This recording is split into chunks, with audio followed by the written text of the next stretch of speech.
Knight's Kingdom presents Bounty, Episode 3, Past Mistakes, written by MCChuckWriting, based on characters by DC Comics.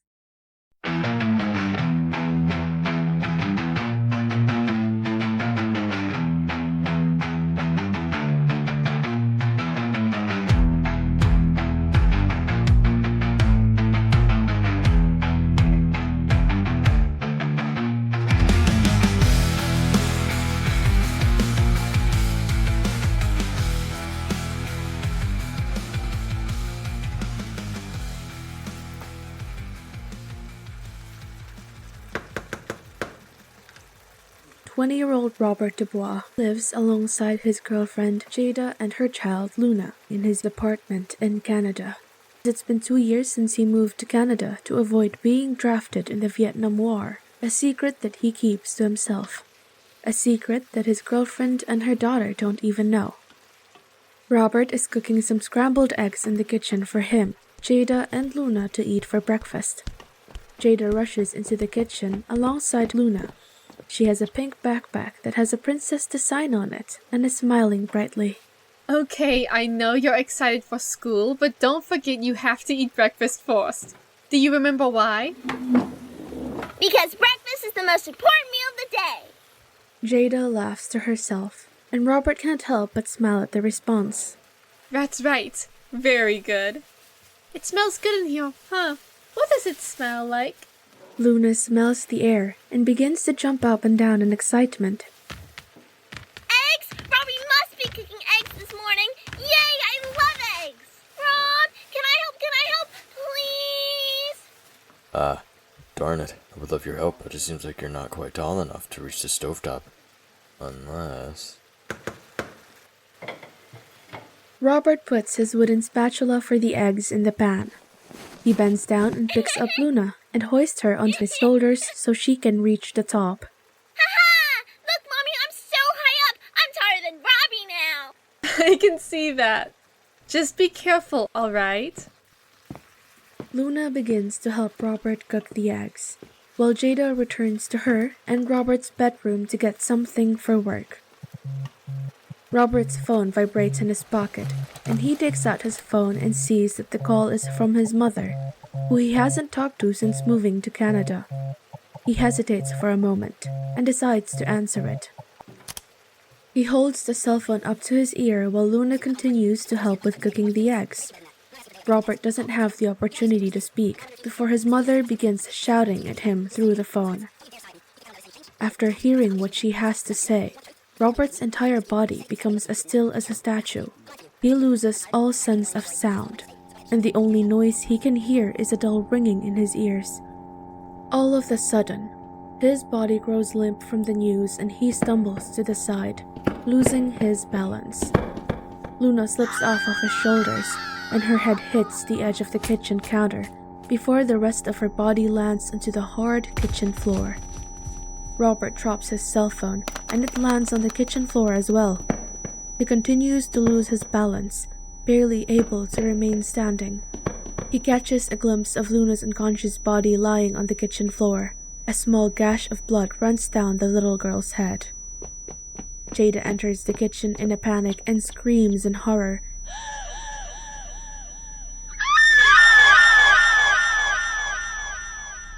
Robert stares at both of them emptily, his mind barely able to process what's happening in front of him.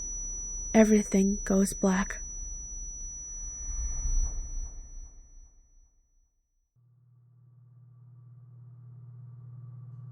About 4 months later, Robert sits inside of a psychologist's office that's inside of the prison that he's serving his sentence in. Robert is wearing an orange jumpsuit, and his psychologist is sitting in a recliner in front of him. So that's where your memory of the incident ends. You can't remember anything that happens after that. Interesting. Robert stares blankly at the floor of the room, not giving the psychologist a response of any kind. Well, in my honest opinion, Robert, I think it's important that you remember what happened.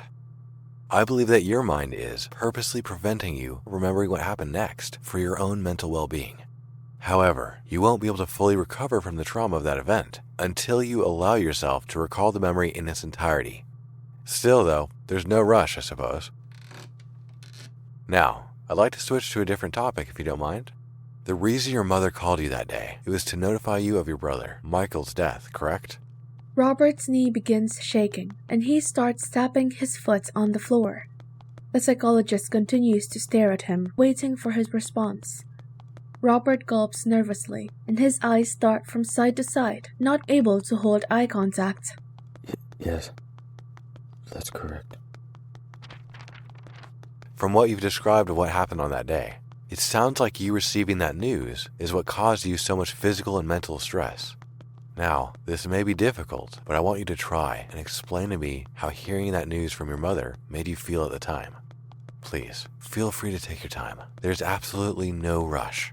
I know this will be hard for you. Just do the best you can. The shaking in Robert's knee grows worse, and the tapping of his foot on the floor becomes louder. Grisly images of his girlfriend's and her child's dead bodies flash into his mind. Robert places both of his hands on his head in distress. Next, the insulting words that his mother called him when informing him of his brother's death begin playing in his mind. Coward. Deserter. Fuck up. Disgrace. Deserter. All of these words begin circling around in Robert's mind so quickly that they begin to blend into one another. The blend of words begin to get louder and louder, causing a cold shiver that goes down Robert's spine. The psychologist takes notice of this. Robert, are you okay? If this is too much for you to handle, then we can move on to a different subject if you like. How did it make me feel? You said... How did it make me feel? How did it make me feel? The psychologist leans back in his recliner in fear of him. Robert, please try to relax. How did it make me feel? How did it make me feel? Robert. Robert lunges out of his chair and attacks him. Prison guards enter the room to secure Robert. The prison guards restrain him while he begins repeating the same question he was asked before. How did it make me feel? How did it make me feel? How did it make me feel? How did it make me feel?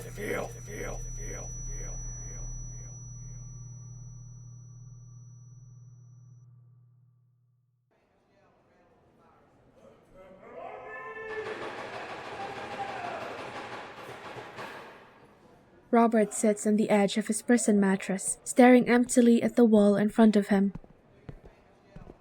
He hears approaching footsteps, but pays them no mind.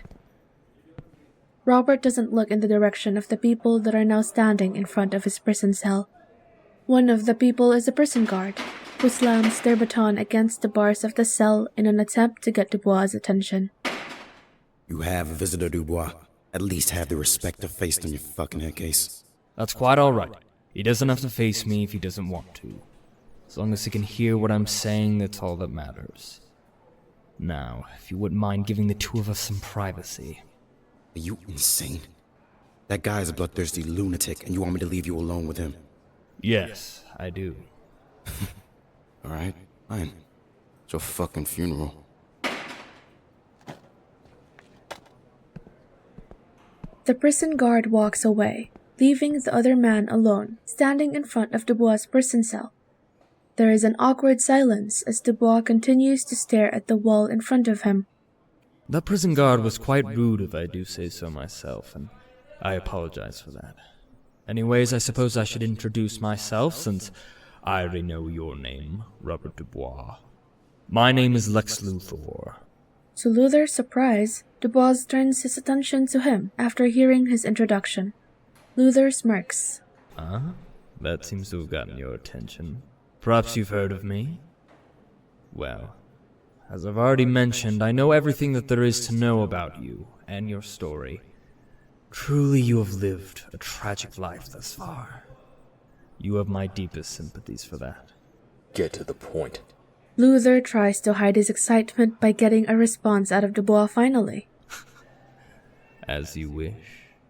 I'm here today to give you an opportunity not only to leave this place, but to get some well-earned vengeance against this world that has been so cruel to you.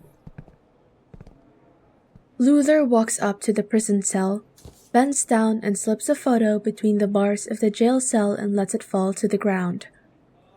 Dubois thinks for a moment, before getting up and picking up the photo. Who the fuck is this clown? The man I'm hiring you to kill, Mr. Dubois. You may not have heard of him since you've been locked up for quite a while. That man is a symbol of hope for the people of this world that turned their back on you. I assure you that killing him will deal a devastating blow to this world that I'm sure you've grown to hate with every fiber of your being. The same world that forced you to leave your home out of fear of fighting in a war you wanted no part of. The same world that took your brother who fought in the very same war in your place from you. The world that resulted in the horrible accident that stole your girlfriend and her child from you. The world that has treated you like absolute garbage ever since you arrived at this prison. This is your chance to pay the world back for everything that it's done to you. Well, Mr. Dubois, what do you say? Dubois studies the picture a bit more before responding. Details.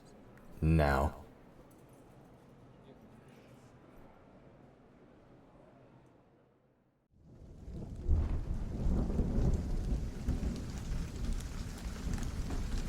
Bloodsport points his shotgun at the criminal standing in front of him. He fires his shotgun at Ravager, who rolls out of the way quickly, avoiding the shot. She dashes towards him as Dubois pumps his weapon in preparation for another shot. He aims the weapon at Rose again. Before he can get another shot off, she slashes her katana at him. Dubois blocks the strike with his primary weapon, which, to Rose's surprise, is able to block her strike. Dubois boots Rose in the stomach. She does a backward somersault and is able to recover from the strike instantaneously. Dubois points his primary weapon at Rose, but from the corner of his eye, he can see that Victor Zas is swinging a butcher's knife at his head. Dubois moves so that instead of his head, the butcher's knife stabs him in the shoulder. Dubois ignores the pain and rams his primary weapon into Zas' face, causing him to stumble. Dubois dashes towards Zaz before he has the chance to recover, and shoves the primary weapon into Zaz's mouth, with so much force that Zaz falls onto the ground back first. Dubois pulls the trigger with the primary weapon still in Zaz's mouth, resulting in Zaz's head exploding in a mixture of blood, gore, flesh, and bones. Dubois feels something sharp penetrate his side. Rose's katana. Several bullets make contact with his stomach, knocking him on his back. The combat armor that Dubois is wearing was able to protect him against all of the bullets, except for one, which managed to penetrate the armor and hit him in the bottom right corner of his stomach.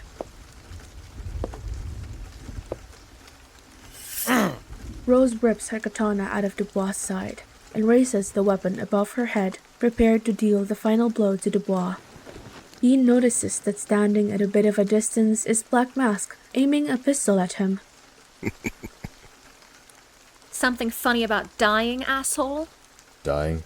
Nah. Sounds kind of nice, to be honest. That's kind of mean, though, getting my hopes up like that. What do you mean? I've been wanting to die for so damn long.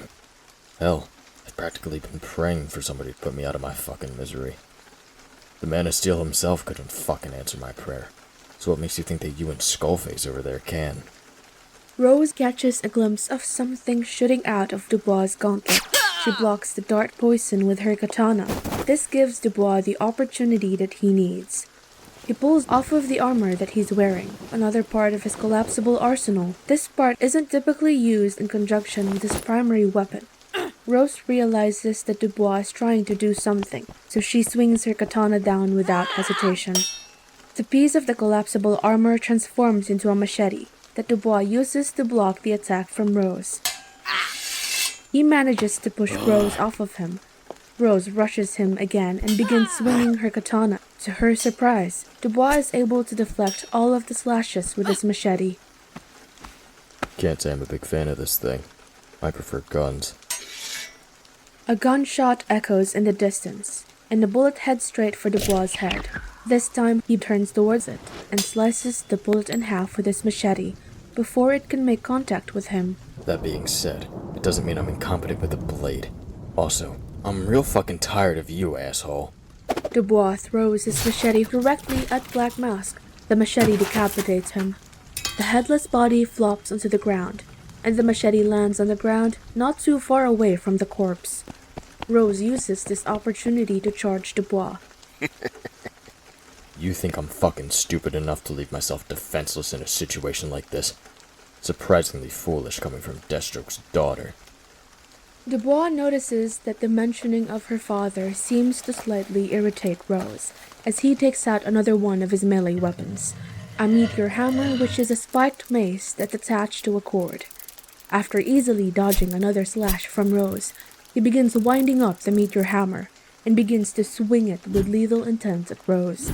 The first strike hits Rose right in the back, taking off some of her skin in the process. She blocks the next couple of strikes but leaves her lower body open, so Dubois roundhouse kicks her in the side of one of her knees. Dubois swings the meteor hammer at Rose's face, and it makes perfect contact with her jaw, breaking it. She spits blood out of her mouth. Rose knows that she doesn't have any time to waste. She lets go of her katana and uses her free hands to snap her jaw back into alignment. Rose grabs her katana and picks herself up off of the ground. Fucking hell. You Wilsons are definitely a different breed. I'm assuming you have your father's regenerative powers, and yet you don't even wait for your jaw to heal on its own. Unlike my father, I fucking hate relying on my regeneration. It's an ability that encourages weakness, and trust me, I really fucking hate weakness. Noted. Before Dubois can attack Rose again, a loud gunshot goes off. Dubois glances down and notices that this wound is significantly worse than the other one. He coughs blood into the inside of the all-black helmet that he's wearing, which matches the rest of his combat armor. The blood that he got on the inside of his helmet blocks his vision, so he presses a button on the side of the helmet, and it begins to dematerialize, showing Dubois' face for the first time during the conflict. Dubois glances behind him. He smiles to himself as he sees an older man carrying a .50 caliber sniper rifle in his hands as he makes his way towards Dubois. A .50 caliber round, huh? I guess that's why I was able to penetrate my combat armor so easily. What a sight, though. A man as old as you carrying a gun that fucking big. Respectable. The old man, who's winter green, doesn't waste any time and smacks the back of the rifle into Dubois' forehead, knocking him unconscious. Seems like luck is on your side today, good sir. You aren't one of my friend and I's targets. Wintergreen shifts his gaze to Rose. However, same can't be said about you, Miss Wilson. Long time no see, old-timer. Since you're here, that must mean... Rose spins around and blocks Slade's surprise attack. Slade is wearing his orange and black mask that matches the rest of the armor. Using all of the strength he can muster, he forces his two swords down onto Rose's katana, but she doesn't give an inch. She smirks at him cockily. Not as strong as you used to be, huh, Dad? It pains me to see that. It really does. Who knows? That sneak attack might have worked on me when I was younger and inexperienced, but not anymore. I'm not the same weak girl that I used to be. Rose pushes Slade and his two swords backwards, breaking up the clash of their weapons. Yeah, you're right. Your father's getting old. However, you shouldn't underestimate your elders. Hasn't anyone ever told you that? Unfortunately, my father wasn't there to tell me things like that. Or anything, for that matter. Will, I got this covered. Just keep a lookout for any new arrivals. Doesn't sound like the most exhilarating task, but I suppose... Wintergreen senses danger and doesn't finish his sentence. He quickly drops his large 50 caliber sniper rifle and slides to the left, but still feels something sharp slash the right side of his torso. Seems like I spoke a bit too soon. The ghost deactivates his cloaking mechanism that turns him invisible, still holding the knife that has Wintergreen's blood on it. I have no interest in killing you, old man. If you leave now, you won't have to die. I see. Miss Wilson is not the only one who was never taught to respect their elders, it seems. Please, don't hold back on account of my age. You'll regret it if you do. If you insist. Oh, come now. Ain't that cheating? Wintergreen does his best to focus as much as he can on his hearing, but unfortunately, he can't hear a thing. All of a sudden, he feels something sharp penetrate the small of his back, but he uses this opportunity to grab the ghost's wrist and flip him over onto the ground below, which deactivates his cloaking device. Wintergreen pulls out the knife that was stabbed in the small of his back, ignoring the pain, and thrusts the blade towards the ghost's head. The ghost covers his face with his forearm, and the knife stabs into him, causing the ghost to grunt in pain. Meanwhile, both Rose and Slade are slashing their respective weapons at one another. Neither of the two can land a strike on the other, and their attacks almost seem to be in unison. Rose's katana slashes both of Slade's kneecaps, causing him to fall to his knees. Without wasting a second, she slashes her katana at Slade's head, in the hopes of decapitating him. Slade blocks the katana with his two swords. Rose mouths at him triumphantly.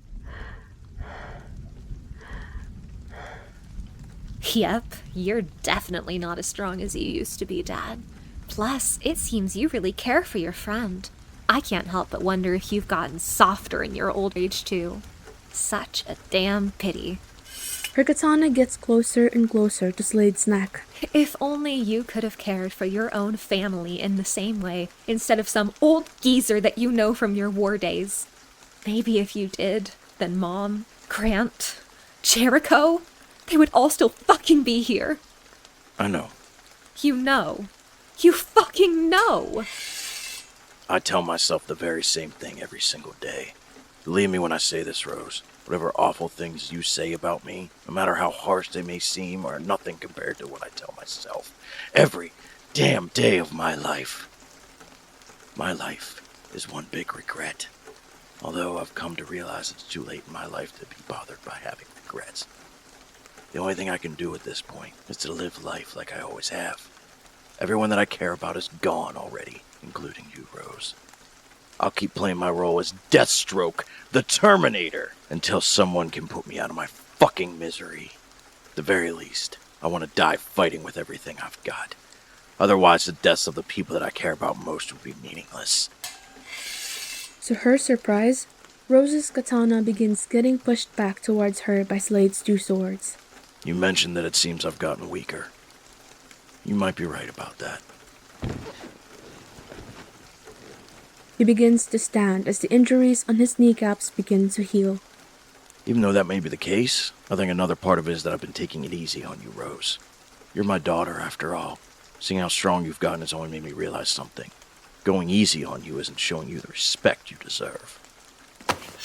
Slade begins twirling his two swords in his hands confidently. Rose grits her teeth in anger at hearing her father's words. Her grip on her own katana tightens. She leaps towards Slade and begins to slash her katana in a variety of directions and angles. Slade performs a leg sweep on Rose. He slashes his two blades downward, but Rose rolls out of the way quickly and lets out a blood-curdling scream, full of resentment as she dashes towards Slade again. Slade uses this to his advantage and tosses his two swords at Rose. Slade quickly assembles his bowstaff. He rams one end of his bowstaff into his daughter's ribs. Rose stumbles backwards. Slade smacks Rose across her face before delivering a brutal uppercut, causing a mixture of blood and teeth to come flying out of her mouth above her. Perhaps I am still stronger than you. At the same time, Wintergreen is still fighting the ghost, who is no longer using his camouflage ability and is still slashing at Wintergreen with his knife. Wintergreen skillfully dodges all of the attacks. I must say, you move quite well for your age. I try to make my physical condition a priority, so I appreciate you saying that. The movements are skillful as well. Seems like you've been trained well. Although if we keep going like this... All of a sudden, Wintergreen feels a sharp pain in his chest, causing him to stumble backwards. The ghost doesn't waste any time. He dashes at Wintergreen and stabs his knife in the old man's throat. Seems age catches up to us all in the end. William's eyes glance at Slade and he smiles. Thank you, Wilson, for allowing me to join you on final mission. I'm glad I get to die fighting like this alongside you. The ghost rips the knife out of Wintergreen's throat and then stabs the knife into the top of Wintergreen's head, killing him instantly. The ghost uses his camouflage to disappear as Wintergreen's lifeless body falls backwards and lands hard on the ground. Will! Rose sweeps her legs under Slade's, causing her father to land on the ground. She rolls away from Slade as her injuries begin to heal. This isn't over, Dad. Next time, you're gonna be the one who realizes your age.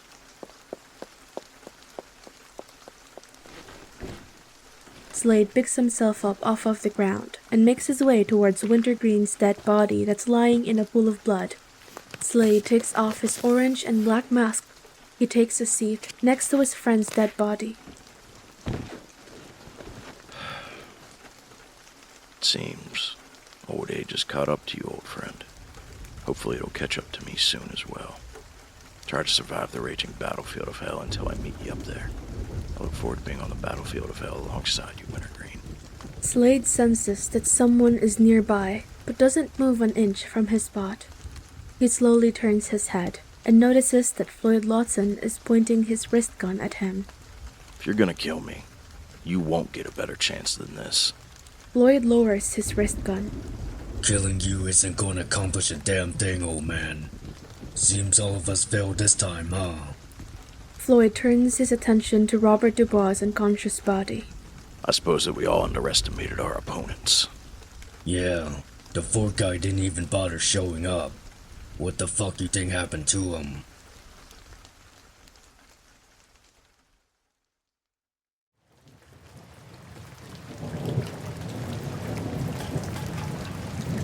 Meanwhile, in a Gotham City alley, a stray dog makes his way to the corpse of Adrian Chase, who's still lying on the ground from when Rose killed him. The stray dog sniffs Adrian's dead body before lifting his leg and peeing on it.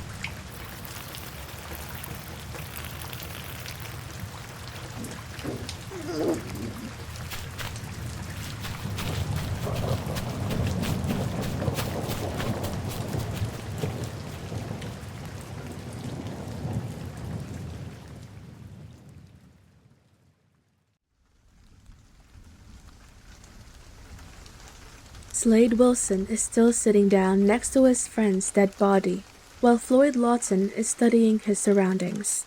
Seems like I missed quite the clusterfuck. Yeah, well, that's one way to describe it, I suppose. It's a shame that you didn't get a chance to be part of the said clusterfuck. I was taking a little breather after my fight with that cocky little shit, Red Hood. I kind of underestimate him too. Whatever happened to him? Don't know. Don't fucking care. Once I was finished with my breeder, I left his ass on the rooftop. I'm sure we'll be seeing him again before all this is said and done. Yeah, probably. Still, staying here isn't a good idea.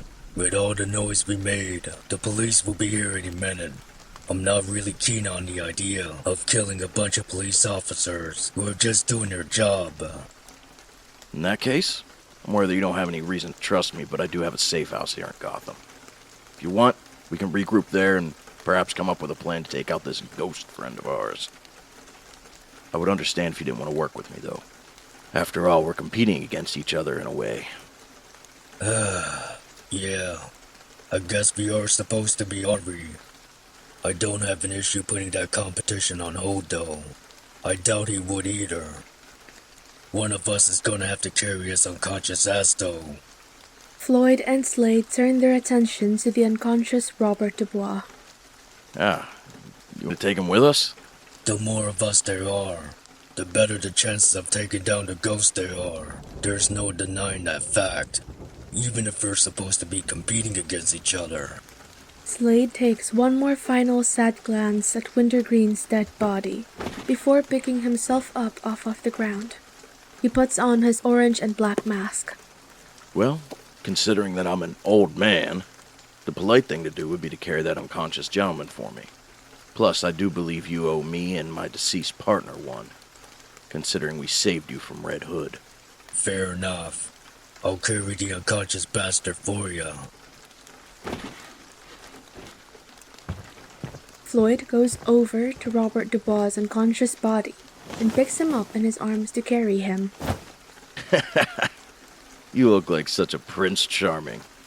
You even have your own princess that you get to carry. Yeah, alright. Fuck off, old man. Before I change my mind and kill your ass.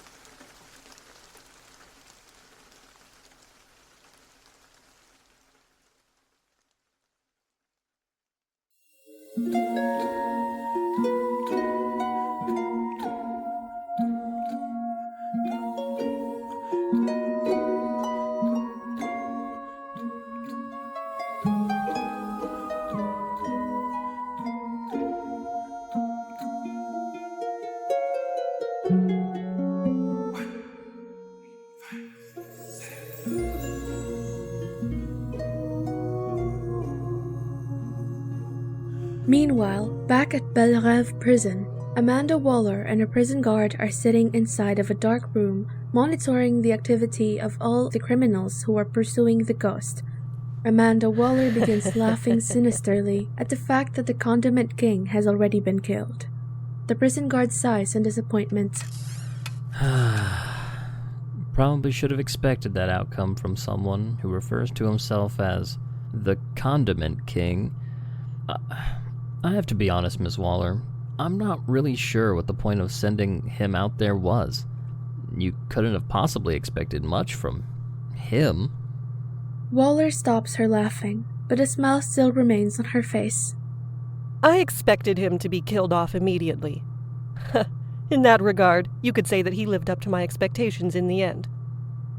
This job is always so serious and demanding, so once in a while, you have to have a little bit of fun, right? Sending a man to his death is a little bit of fun? Waller rolls her eyes in disgust at the prison guard's concern and judgmental tone. How did I get stuck with such a stick in the fucking mud? Besides, I didn't send a man to his death, I sent a criminal. A really stupid criminal, but a criminal nonetheless. I would never send an innocent person to their death for my amusement. I'm not a cold-hearted monster. Of course, ma'am. Although the time for fun and games is officially over.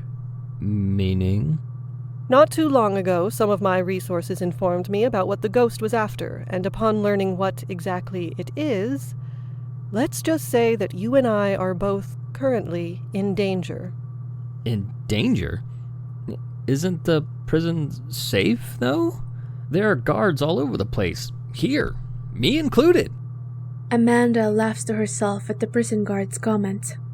I still might not know too much about the ghost, but I can assure you that mere prison guards aren't going to be enough to stop him. Although, him coming here works out nicely. Gives me an opportunity to kill the annoying bastard myself. If I'm the one who ends up killing them, then there's no point in letting the remaining 3 criminals with the explosive collars live, correct? Go ahead and contact Colonel Flagg. Tell him to form an elite squad, then instruct him to return here to Belrêve Prison immediately. Also, tell him to prepare himself for one hell of a battle. Yes, ma'am. Right away. What about those criminals with the explosive collars?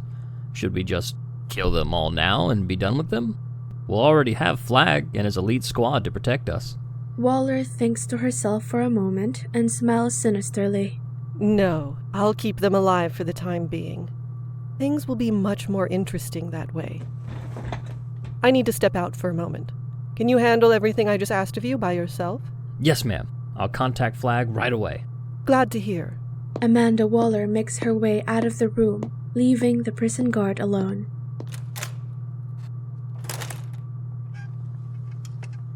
God, this woman is fucking crazy. She better not get me and everyone else here killed.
Slade Wilson makes his way down the steps, heading in the direction of the car that's parked at the end of the long driveway.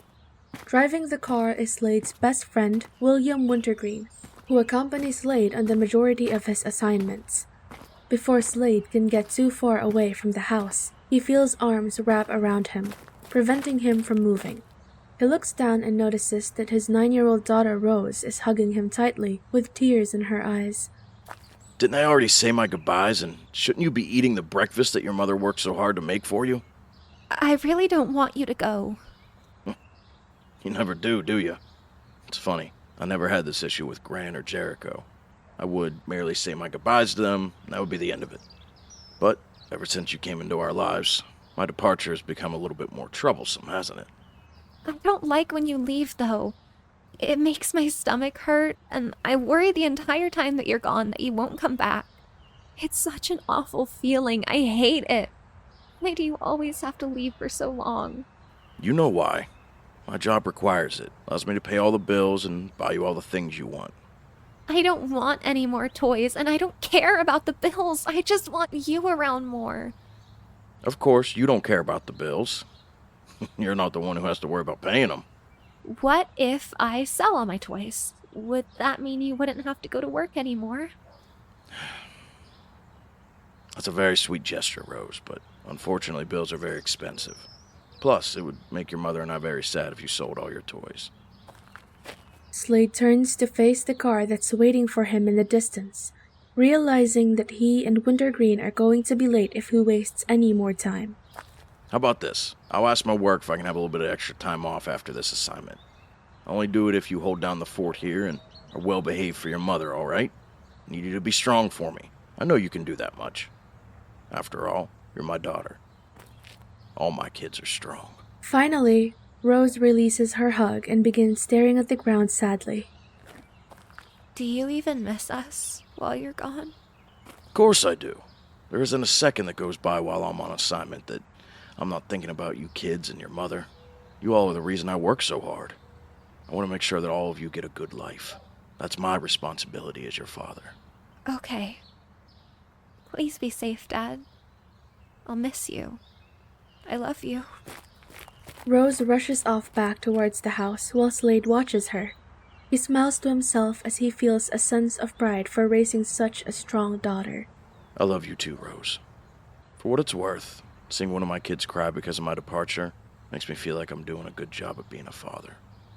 My kids and my wife are strong, Rose. Far stronger than I am. Actually, I have a feeling you might grow up to be the strongest, Rose.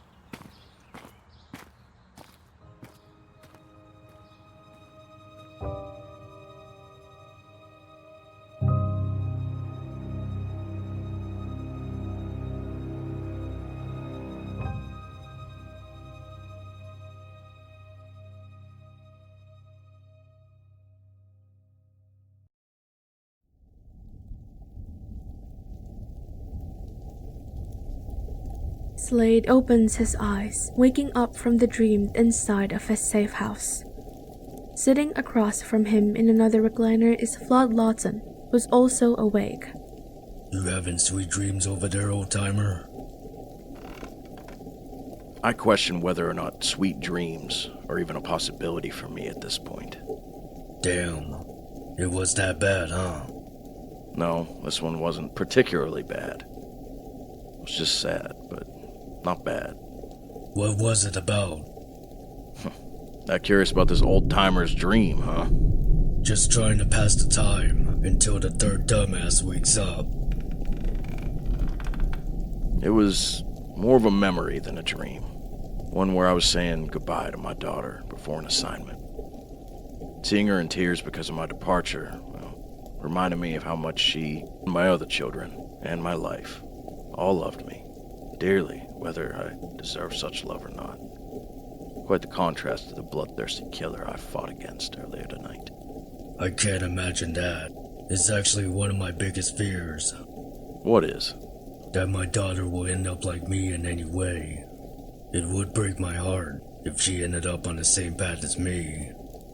She's better than that. Way fucking better. Well, for your sake, I truly hope you never have to fight your own daughter. This, of course, coming from someone who has fought all of his children throughout his life. Still, part of me does wish at least one of them didn't end up being dragged into this violent lifestyle of mine. My wife did her best to prevent that from happening, but I suppose it just wasn't enough. Perhaps I should have quit this awful profession before I even had kids. Oh well, too late for that now. Although, might not be too late for you, Floyd. Your daughter's still young, correct? She's only 9. Slade recalls that was the same age Rose was in the dream that he just had and smiles to himself. Of course she is. I'm sure you have many reasons why you do what you do, but is it safe to assume that one of the main reasons is to provide for her? Yeah, that's one of my reasons. One of many. You might think that being able to buy her things and provide for her, financially, is enough to fulfill your duty as her father. I used to think the same damn thing. So foolish. What your daughter needs isn't material things or money. She needs you in her life to guide her down the right path. The same path that you never got a chance to take yourself. I wish I could have come to that conclusion much earlier time in my life. Maybe I could have prevented my kids, or at the very least one of my kids, from becoming a heartless, killing machine like me. Don't make the same foolish mistakes that this old-timer did. All right, Lawton? Floyd thinks about what Slade had just told him in silence, not answering. As soon as he opens his mouth to say something, Robert Dubois enters the room, rubbing the back of his head. Where the fuck am I? What happened? Welcome back to the land of the living. I apologize for my dear friend Wintergreen knocking you unconscious. No need to apologize. That old man got me good. Where is he anyhow? Wintergreen was killed by the ghost. Fuck. That's a real shame. He was a tough old bastard. I was hoping to have a rematch with him. Yeah, well, I'm sure he would have greatly enjoyed that. There's a solemn silence between the three, after the mention of Wintergreen's death. We may be safe for the time being, but I'm sure if we don't resume our pursuit of the ghost soon, that bitch Waller will grow impatient and detonate these collars. I'm actually kind of surprised that she hasn't done it already. Maybe she's feeling generous. Knowing her, I doubt that's the case. She probably just wants to see us risk our lives for her entertainment some more. Yeah, that does sound about right. Well, it was cool of you to let me chill on one of your beds, but I think I've already overstayed my welcome.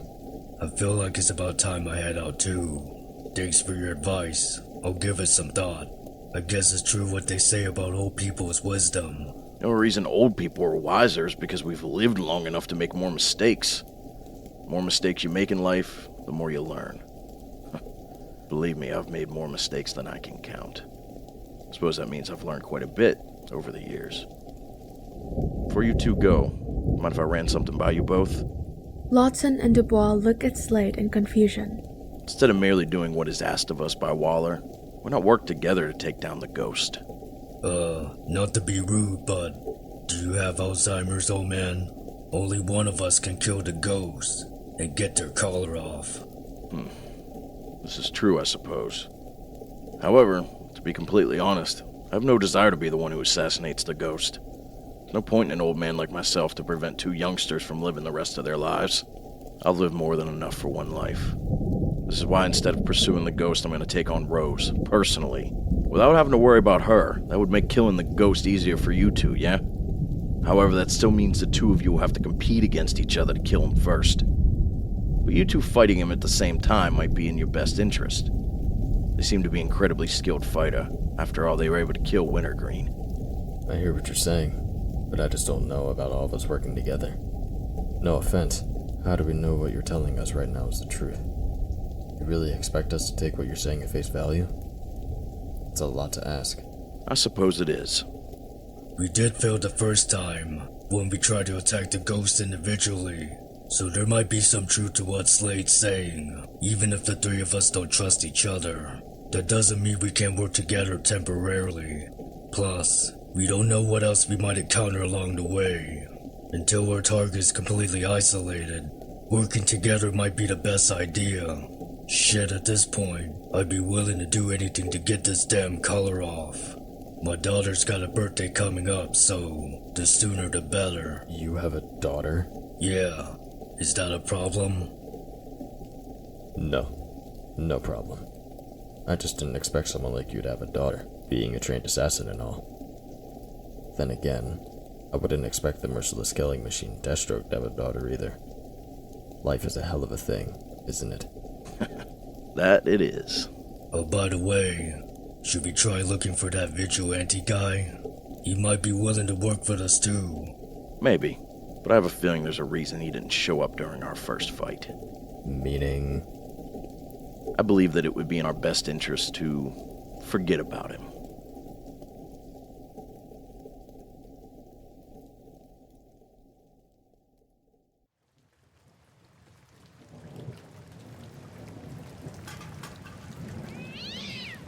Meanwhile, in a back alley in Gotham City, Adrian Chase's deceased body is still lying on the ground. A cat makes his way towards Chase's face and sniffs. The cat begins gagging until he throws up all over Chase's face before leaving.